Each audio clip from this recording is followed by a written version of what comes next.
I met Savannah 5 years ago when I interviewed her to be in my team, and the first thing my boss said to me was, "Remember, you're her boss, not her friend." Jas was my boss, but she very quickly turned into my adventure friend, and she rarely said no to any adventure I asked her to come along with.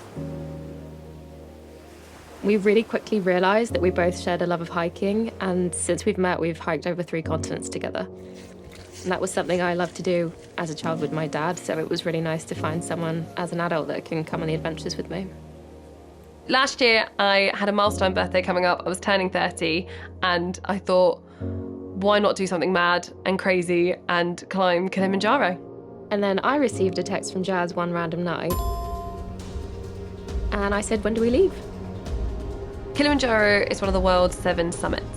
It's actually the largest freestanding mountain in the world, and it stands just below 6,000 metres. It was a challenge that both of us really wanted to do. I just don't think we realised how badly either of us wanted to do it. So after a lot of research, we eventually booked our trip, put the deposit down, and gave ourselves a year to start our training. In June 2022, we booked a trip to the Cairngorms, along with Jas's dog Blossom. And that training turned into probably the hardest hike of our lives. Jas fell into a river on day 1. The dog got swept away by the snow melt.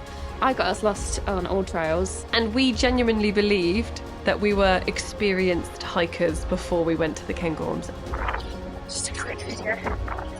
Sound, for example.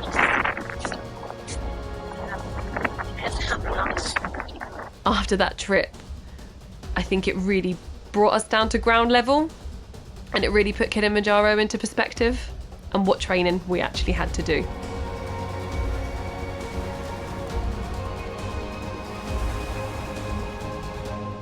And before we knew it, we were on the plane, doing shots of strangers, and on the way to Kenya.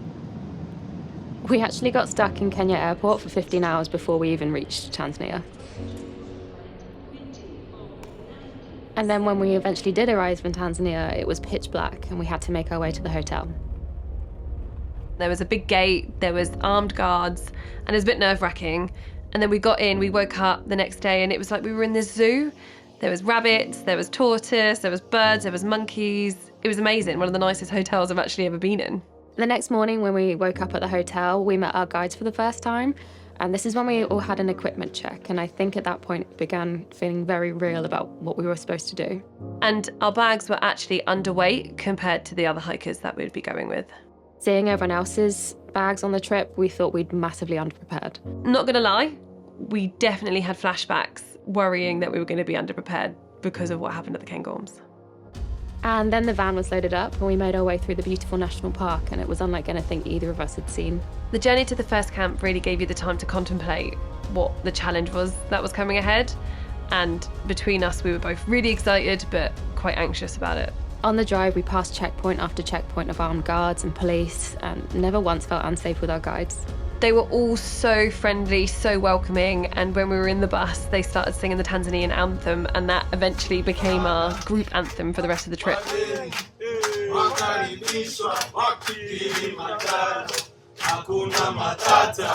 When we arrived at the park gates, we unloaded the van, and then we finally met everyone that we'd be hiking with for the whole week. Everyone was all so lovely, and despite our different backgrounds, where we came from and all of our ages, we all got along really, really well. The first hike from the gate to the first camp was one of the most important of the week, as it was the first time that we'd been at altitude. Me and Savannah chose to take Diamox to help with the altitude sickness, should we have any symptoms. You can be a seriously seasoned hiker and you could have hiked a million mountains before, but until you're actually there on the day, you don't know how that altitude's going to affect you. And when we arrived, because of the scenery and the fact that we were there and we were with everybody, all of our nervousness and anxiousness just disappeared, and we just became our excited selves.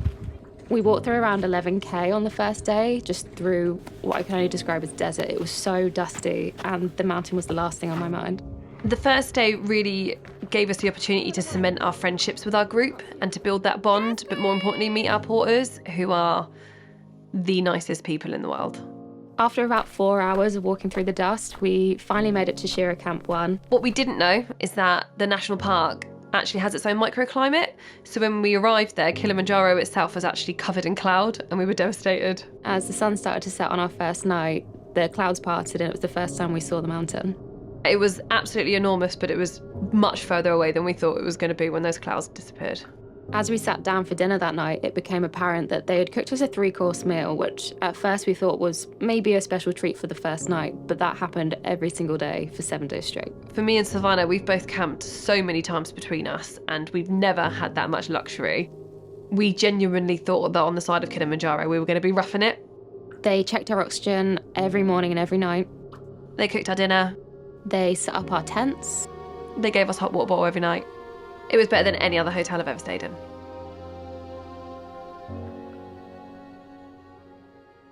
Hello. Night one. Night one. Day one. Night one. Yes. How's your day? Really good. Really good. So in our group, there's 5 of us. We're a really small group. And we've got 3 Canadians? 2 Canadians? 3 Canadians. 3 Canadians. And a Quebecian. Is that how you say it? I don't. We learnt a few words. So hello is, Jambo. and thank you is Asante. That's 2. Oh, we can see the top today. We saw the top. We saw the top. You can see the glacier from here though. That's really cool. Pretty. It's really pretty. And they reckon that's going to be gone in like 25, 30 years. So it's good to go see it if we can. Depends how we feel when we get to the top. So we've had health checks. We had a really good dinner. Although you nearly died if you ate the fish. Oh, flower fish. Flower fish. Yeah. Our sleeping bags are really good. And they're 4 degrees comfort. And they go all the way down to like -15, -17. We realised that the comfort is supposed to be at -15.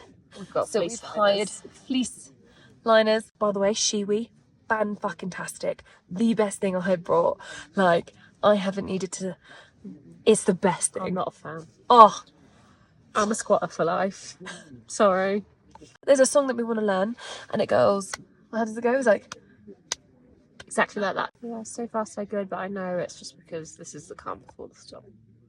We've been eased into this. Like, Today's just a camping trip, let's be like honest. today, like, Cairngorms was worse than today. Yeah.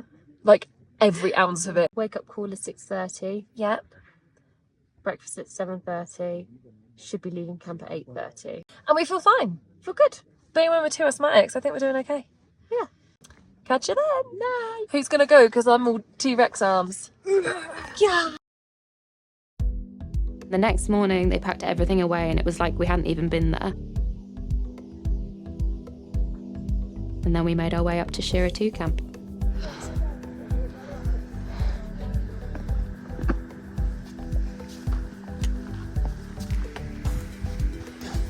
Day 2 was another flat hike up to Shira 2. And it was just a good chance to get to know our guides, get to know our new friends that we'd made along the way.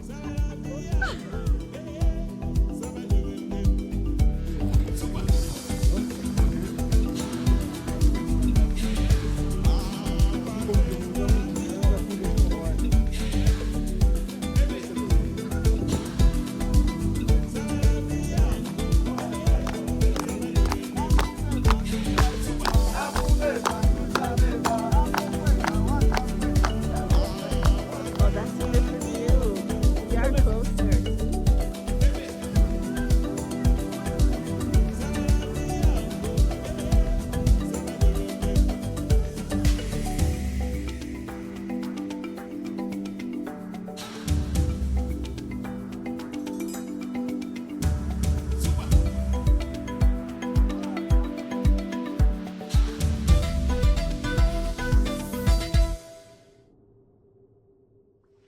Hello. Hello. Day 2's good. Day 2, night 2. Day 2, night 2. It's a very easy night tonight. We are at Shira Camp 2. We are 3,800 meters. We've got 3 new people in our camp today. My knee is fucked today. Yeah, your knee's fucked. We haven't done particularly big inclines. I think it's just the cold that's got to it. Really big day tomorrow. 6:30 start. 6 to 8 hours to Barranco Camp, and that includes a 1,000 meter climb to Lava Tower. And then 1,000 meters down. So poles tomorrow. We've had way too much food. Oh, the thing is moving. Breakfast, lunch and dinner. We get tea breaks with biscuits, cake and peanuts. Popcorn. We get popcorn mid-afternoon. Like, it's insane. Like, none of us are used to eating this much. I didn't realise cabbage did that, did you? Yeah. It's delicious though. We're peeing so much. We cannot stop peeing. I'd been for a piss about 20 minutes ago and I already need another one. Thicker snood tomorrow. I ain't got a thick snood. It's mad. Like, that we're literally here. Like, it's mad. I don't want to wish it away. Like, we're like, oh yeah, and we'll plan this and we'll do that. And then we've got Zanzibar and then we're like, no, let's be in the present. I'm fucking buzzing my tits off because I'm on the side of Mount Kilimanjaro. My lips are blue, but fuck knows why. My lips are sore, actually. I'm gonna... I've got a bit lippy on it. Oh, give me. Put some... And if we need some colour in our cheeks, if you start getting a bit pasty, just use that. Well, they thought I caught the sun earlier, but I was just hot with excitement. I've definitely caught some. I've got a little bit of a tingly throat, and I think it's because I'm screaming all the time because I'm so excited. Your hair looks great. You're so welcome. I did this. This is me. I know, but it is terrifying at the same time. No, I think it looks great. I love this vibe. You look like a mermaid.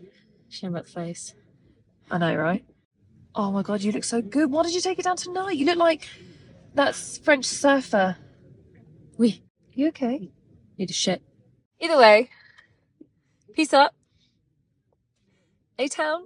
Did it? Did it? Did it? Yeah! Huh? Okay. Okay. Little John! The altitude is sending us crazy. Bye.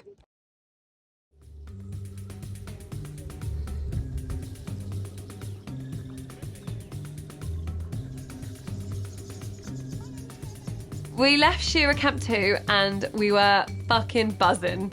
We were so excited to get to Lava Tower, which was actually our first acclimatisation hike. The terrain was much harder to navigate than the previous 2 days of hiking. Instead of dust and flat ground, it was stumbling rocks and, of course, lava. The weather was really intermittent and this was the first time we were completely covered in the cloud. And at this point we had every single layer on, we had both sets of gloves on, and we just looked at each other like, shit. Like instant regret. I know, I've got thermals and hiking trousers on today. We experienced 3 out of 4 seasons in one day, and at this point I missed the dust. And whilst it's cold at night when you're in your sleeping bag, this was the first time we thought, we've still got 3 days to the summit and we're already doubling up on gloves. And when we got there, every single expedition group was there. We had lunch, we had our oxygen taken. At this point, none of us had actually succumbed to mountain sickness or AMS, but we still had 2,000 metres to go. And then we descended back down to Barranco Camp. We're going down quite heavy tracks, and then as we turned this corner, we just had this view of Barranco Camp. Unbelievable scenes. Unbelievable scenes. And we just stood there in awe and was just so excited that we could see this camp with this amazing cliff edge and the cloud inversion behind it. It was something we've never seen before, and it was just so exciting. Later on that night, we were too excited to sleep with the Barranco wall climb the next day, so Jas and I had stayed out a little bit later than we should have, and the clouds parted, and above us was just the best view I've ever seen of the Milky Way.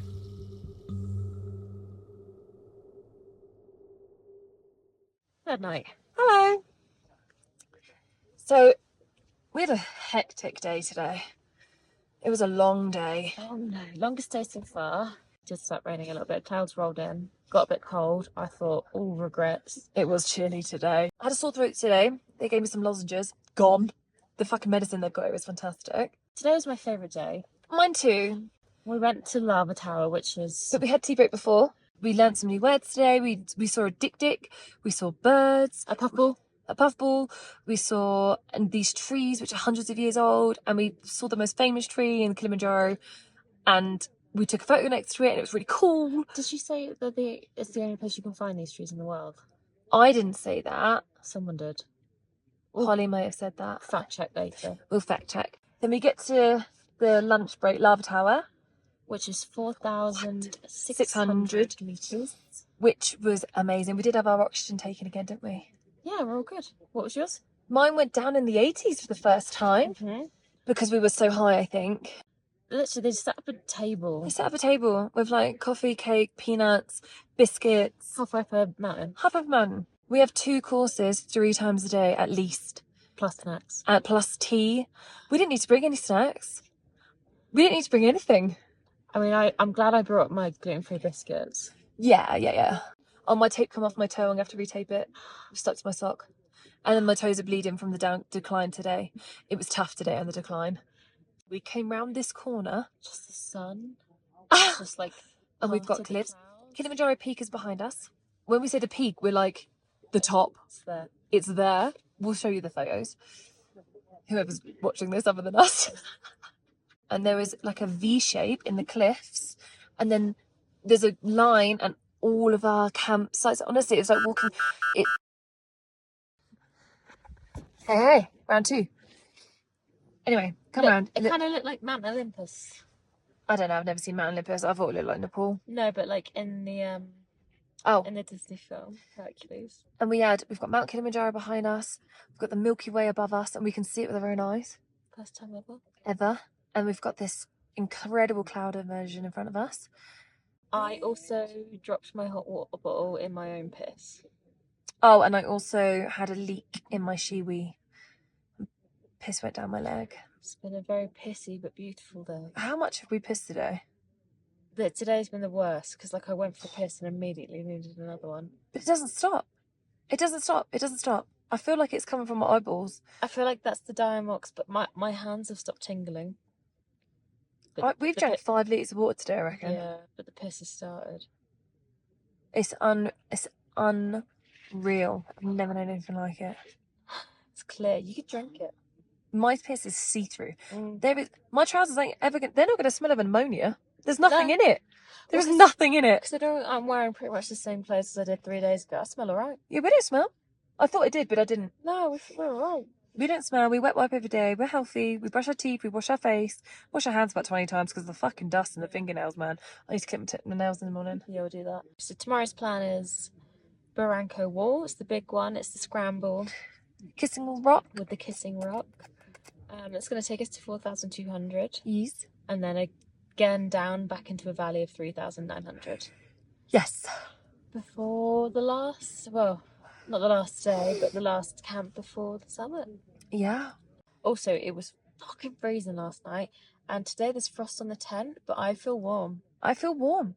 And also they've said we need less layers tomorrow because it's going to be good weather and we'll be scrambling. And we get a lay-in. So we like to Motherfuckers.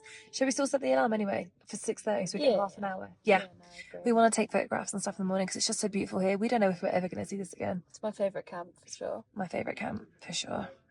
But yeah, so we're going to go because I need to delete some shit because I've got no internet. It's not uploading to my iCloud. See you at Karanga.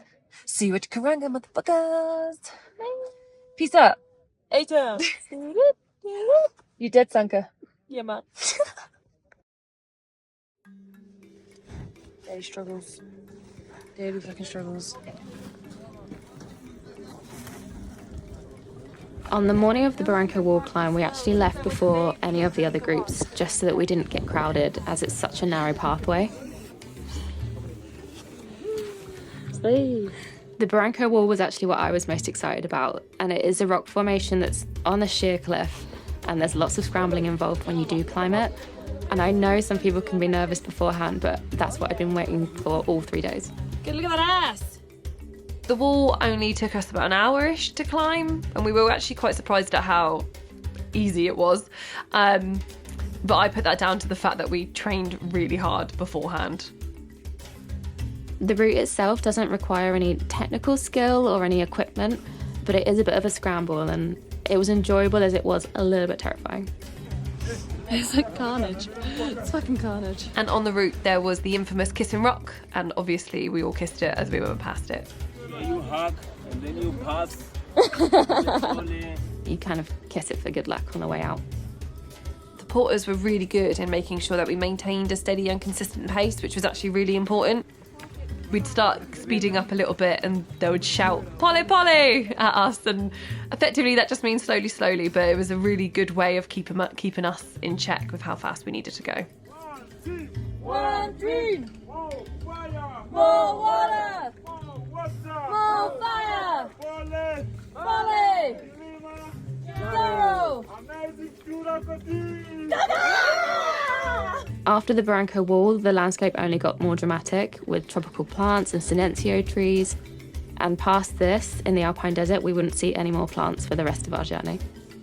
It was definitely the most challenging hike so far, but when we got to Karanga Camp, we were above the clouds and we had clear blue skies. We could see kind of the peak of Kilimanjaro and it was just breathtaking. As the evening drew in at Barranco Camp, the sun started to set again and we were treated with another cloud inversion. And I've seen cloud inversions before, but none like this. Going to sleep above the clouds was one of the most surreal experiences that any of us had ever had. Hey. It's too cold today. This is the highest we've camped. And we're really cold. We're just under 4,000 meters. And I've even filled up my not so thermos Don't touch it. with hot water and it's just too hot to touch. Today we've had a mental day. It was only meant to be 4 hours. It's 5.5 at the end of it. But it was like, it started off and we were scrambling and it was great. It was mine and your sort of climb, wasn't it? Yeah, it was really fun. We really liked it today. And there was lots of scrambling. And we did the kiss and more. Oh, it's so good. 4,200, but then we just came down into a valley for hours. Hours. Which was And then we hit the Alpine Desert, which was pretty cool. Oh no, we had a lunch first. We had a tea break. Everyone did really well today, I think, on the... Yeah, amazing. Bear in mind, the whole group we're all different abilities. We're all different ages. We've all different experience. Some are more experienced than others. But you know what? All of us did it. We saw some cool new plants today. A sensical. Went into the desert. Lots of water today. Loads of waterfalls today. Little crossings, didn't we? Yeah, today was my favourite hike day. It was hard. Like, I feel like I've actually worked for my dinner today. I feel like I've actually climbed today. That valley, we could see camp. It could not have been more than 400 metres away. But we had to go all the way down to the very bottom. Yeah, it was tough. And then hike all the way up to the top. So, It wasn't a valley, it was a fucking gorge. And I fell, twisted my ribs, but it's good now. We had a beautiful cloud inversion. Beautiful cloud inversion when we got here. Dinner was good. Savannah, what did you do with your bunny yesterday? last night it was so cold at Barranco. And the toilets are so far away. And I was like, I'm just going to go behind a bush. But I took my bunny. And the bunny felt like I stood up and the bunny fell right into my piss. And I just went, bunny. So sad. And then I left it outside because I was like, well, I can't take the piss back in the tent, and it froze overnight. We're at Karanga Camp, which is Our highest camp yet. highest camp yet, means peanut in Swahili. Which is really cool. And also the peak is really close now. Yeah, this is our last full night's sleep before the summit night. Tomorrow is insane. I'm actually a little bit nervous about it. We go to bed at 5 p.m. and they wake us up at 10:30. No, 10. We have breakfast at 10:30 p.m. and then we hike from 11 for 7 hours overnight. Yeah, we move so slow up to the summit, and there's going to be no sun for 7 hours. I know I'm going to be And it's cold. going to be crystal clear. It'll be beautiful, but I just know it's going to be cold, and that's my only fear. How slow moving it is, and they're saying that we can stop, and I'm like, I'd rather just go. I'm really slowly. scared I'm going to need a wee and I don't know how I'm going to do it. I'm very sleepy today. I've worked for my nap today. Yeah, you had a nap. Me and Ellie had a really good catch up. Learned a little bit more about each other's lives. And I think, to be honest, we've made some friends for life here. I'm just really sad that tomorrow's our last day. Once you hit the summit, it's 2 days. Do you know what I mean? I don't know. I love the cloud inversions. I love camp. I love the guys. I love the team. I don't want any more meals though. I'm so It's delicious, and I can't believe how they're cooking on these mountains. We don't deserve this. Yeah, we're tired now. We're going to go to bed. Good night. We're going to try and stay warm. We're going to huddle like penguins. It's so fucking cold. So fucking cold. They're like, oh, the glaciers are melting. Are they? Oh, also, this guy high-fived me, and it was such a painful high-five because my hands were cold. He went to hug me, and then he headbutted me. I actually thought I had nosebleed. I heard my nose crack. Yeah, we've had a cool day today. Really cool day. We've got a cool group. Pretty cool group. Good guides. Good chefs. Mark's our favourite, though. I love Mark. We love Mark. Akuna! Don't stop! To the top. To the top. More water. More fire. Gilly. Morocco. And I No. Asante, Rama. Karibu sana. Thank you. See you soon. See you soon.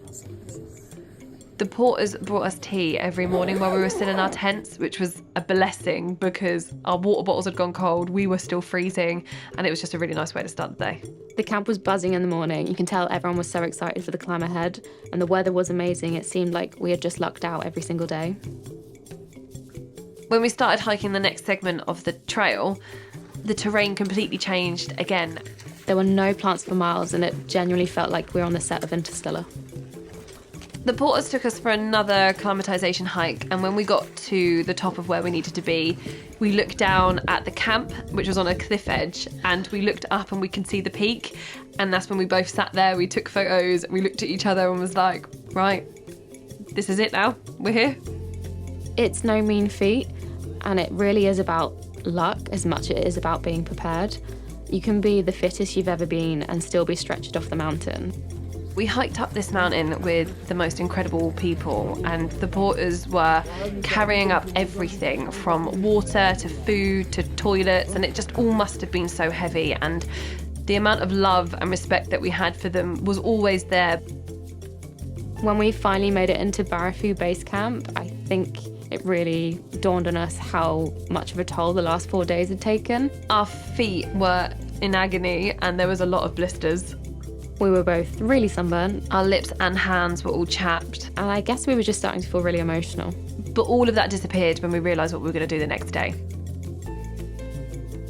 This was the night where we had dinner at 4 p.m. and went straight to bed at 5 p.m. as we had to be up at 10 p.m. to start our ascent.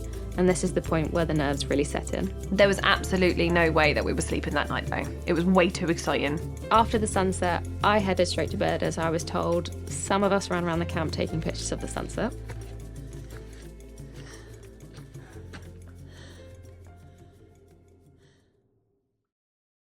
Two, three. I'm not a morning person at the best of times, but being woken up at 10 p.m. in minus 20 degrees was disorientating, to say the least. When it came to putting my boots back on, it wasn't just hard because of all the layers I had on, but also the fact that I'd already lost 2 toenails and I'd had many blisters. At 11 p.m, we set off in total darkness. At this point, our team was split into 2 so that the guides could monitor our physical condition more closely. So as nervous as we were, we knew that we were in really good hands. We started the summit, we're high-fiving, we're singing our chant. Less than an hour into our summit hike, I had noticed that my water bladder in my backpack had started leaking, and I'd only realised once it had frozen to the back of my insulated jacket, and I was terrified at this point that I would get hypothermia before I could even make it halfway up. And then it got really serious when we started hearing sobbing, we could hear crying. It was so dark that it was only when we got up close enough to the climbers that were distressed on the mountain that we could see them with our head torches. And at that point, we'd realised they'd already succumbed to their AMS and they wouldn't be making their summit challenge. The demeanour of the guides really changed. The song stopped, the chanting stopped, and actually it was, right, we mean business now. Let's go. So the rules were we weren't allowed to stop more than 5 minutes every hour, just because it's so cold and you would freeze over. Even without the ice down my back, it was freezing, and I just started begging for the sunrise. With every single step, our breath got more and more laboured, and you could tell that it was going to be really hard to get to the top. We ended up stopping for nearly 12 minutes, and to say that that was cold was an understatement, and it did impact us for the rest of the walk. I realised that I hadn't actually spoken a word to anyone in 3 hours, and I was becoming ever so slightly delirious. At one point when we were walking, it genuinely felt like we were never going to reach the top. At just after 5,000 metres, the sun finally started to rise, and there was just a tiny band of light on the horizon. And that kept us going up until Stellar Point, where Jas started to cry uncontrollably. I think I was just so emotional because everything that we'd building up to for years was for this point. Like, we were so close to the summit, and the last few hours was just so hard and it was called Stella Point. We'd lost a dog in the family called Stella, so I made like a little paw print out of rocks, and it was just so emotional. I'm an emotional person anyway, but that just tipped me over the edge. Candy man, Charlie. Candy man, Charlie. You might die, Charlie. After a really quick break at Stella Point and after a few tears had been shed, we only had around about 100 metres to go till the actual summit. Uhuru Peak is waiting for us. Yes. Right there, and the sunrise behind us. And whilst we were walking past the glaciers to the left and the craters to the right, I thought I was hallucinating as I heard someone playing an acoustic guitar next to me, turned around, saw a guy with an acoustic guitar, and wondered if I was absolutely miraging the whole thing. And then we just started speed walking almost because we could see it. And then when we got there, we all just grabbed hold of each other, and I grabbed Savannah, who isn't really a hugger, and we had the longest hug, and we were both crying our eyes out, and everyone there was just full of joy. We all danced, we all sang. We physically could not believe that we were there. We were waiting to do this for over a year when it was booked. We trained for it, we'd hiked for 5 days to get to this peak, and we had 20 minutes. After we'd hugged and cried and taken all of our summit photos, I took myself off to look at the glaciers, and I just started thinking about my dad and how he would have loved to have been there. It was a bittersweet moment knowing that he'd be so happy I was there, but I wished he was with me. As well as celebrating the triumph of getting to the summit with Savannah and the wider group, I really wanted to share it with some other family and friends as well, so I left them voice notes with me crying, telling them how much I loved them. Hey, I know you're not going to get this till I get Wi-Fi, but I just thought I'd let you know that I'm at the top. Today's been really hard, but it's so good. It's so beautiful. The team is so amazing. I did it. I love you. Despite how hard the summit night was, there wasn't a moment where I thought we couldn't make it. We then received the nod from our mountain guide that it was time to descend, which we were really gutted about. And then as we started going and regrouping, we noticed that there was a lot of commotion with the radios, and it was all in Swahili, so we couldn't understand any of it, and we just assumed it was because it was summit night. There was teams coming up left, right and centre. Didn't really think anything of it. As we were making our way back down to base camp, we'd heard that a couple of our team members actually hadn't made it to the summit, as we were split into 2 groups. But I know that they would have been proud of how far they'd got, just as we are. And within 2 hours of leaving the summit, we were already back at base camp. It was so hard to compartmentalise the last 20 minutes we'd had at the summit, as it was hours ago and it seemed like it had only just happened. When we finally made it back to base camp, there was a whole team of people waiting to celebrate with us, from the porters to the other members of the team that had already summited. And it was just this huge celebration, and we could only just start to process of what we'd been through before we needed to set off for the next camp. After an already 10-hour day, we had another 4 hours to hike before we got to Millennial Camp. But when we got there, we heard rumours that a young guy had passed away on a summit hike that morning. Obviously, we were all completely blindsided by this news, and it was really harrowing because we were almost so arrogant with the fact that we would get to the top that people literally died doing this. He had succumbed to altitude sickness, and it hit home at just how dangerous it can be climbing at high altitude. And then I flashed back to the naivety of us thinking that it was going to be so easy. The porters and mountain guides were just absolutely fantastic because they brought all of our mood back up because it was quite a solemn time. We knew how lucky we were to make it back down to base camp safely, but at the same time we know how rare it is for a death on Kilimanjaro like this, making it all the more tragic. As we reluctantly left our last campsite of the whole trip, there was still some excitement to come, as this is the first time we'd be in the African rainforest. Where there was just so much vegetation, so much noise, so much rainforest, literally like we'd been brought back down to earth. At this point, the most significant change in anyone was the fact that we could breathe so much easier, and you could tell that from everyone's oxygen levels.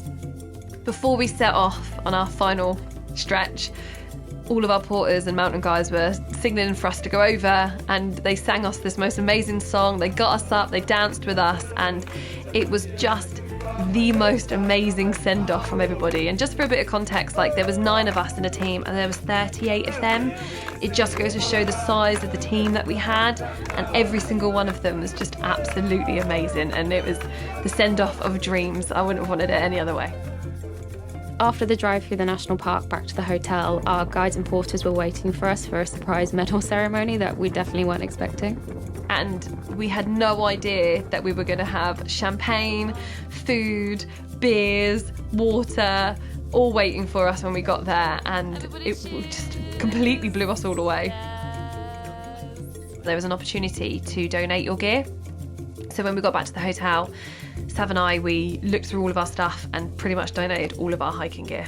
And we gave every bit of cash that we had left for their tips. No matter how much we gave, it was never going to be enough. They had given us this incredible experience that we will remember for the rest of our lives. And then after a very emotional goodbye with our guides, there was one last thing left to do, which was take the first shower in 7 days. And my shower broke.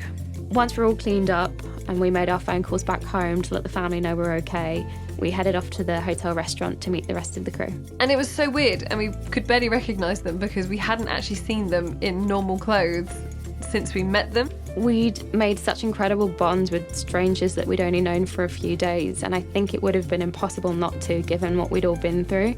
We made lifelong friends with this group, and it was really hard to say goodbye, and we couldn't even stay and have a drink with them because me and Sav had to shoot off for another flight in 5 hours. The journey to the airport really gave us some time to reflect and really process what had happened over the last week.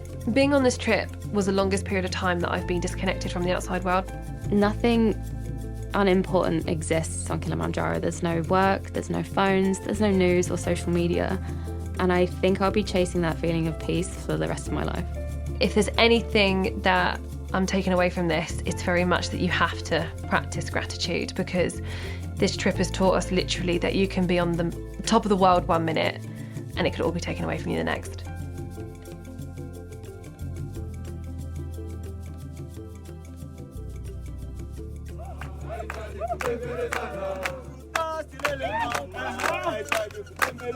Uhuru silele mama, nahitaji kupembelezana. Changanyie machungwa, machenza na malimao. Changanyie machenza, machenza na malimao.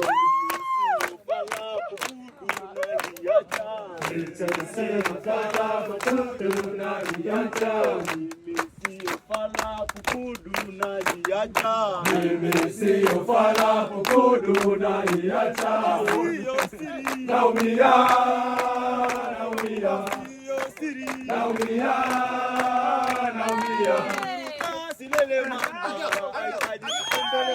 kuruta silele mama, nahitaji kupembelezana. Silele mama, kuruta silele mama, nahitaji kupembelezana. Papa kipepe, changanyie machungwa, machenza na malimao. Mimi siyo bora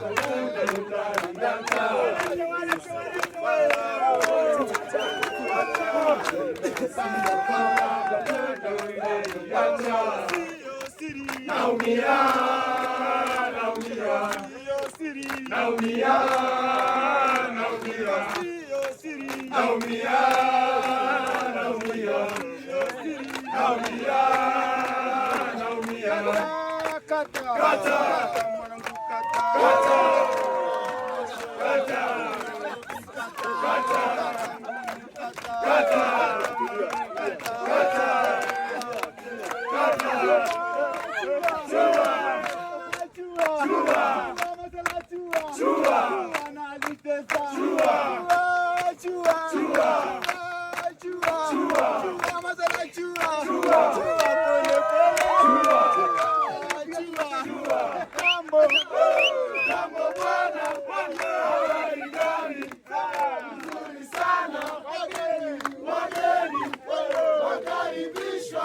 Kilimanjaro, hakuna matata, hakuna matata, hakuna matata, hakuna hakuna matata. Jana karanga, Hakuna matata. halafu tumepika. Hakuna matata. Uhuru usiseme, Hakuna matata. sema jambo. Jambo bwana, habari gani? Nzuri sana. Wageni wakaribishwa wapi? Kilimanjaro. Hakuna matata. Twendeni Ngorongoro, Hakuna matata. twendeni Serengeti, Hakuna matata. twendeni Namikumi, Hakuna matata. twendeni Zanzibari. Hakuna matata.